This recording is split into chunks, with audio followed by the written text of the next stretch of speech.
If your Steam game build validation failed, follow these steps to identify the problem and fix it quickly. First, open Steam CMD and log in with your Steam account. Check that your app ID, depot ID, and build folder path in the build script are correct. Validation errors often happen when Steam cannot find the correct files or folder structure. Next, verify your build folder contains all required game files. Make sure the main executable and all dependencies are present. Remove any temporary files or unrelated files that might interfere with validation. Also, confirm that file names and paths do not have unusual characters.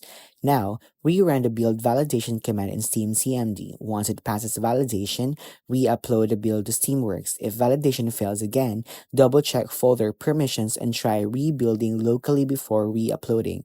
As a last step, contact Steam support with a validation log for help. That's how to fix a Steam game build validation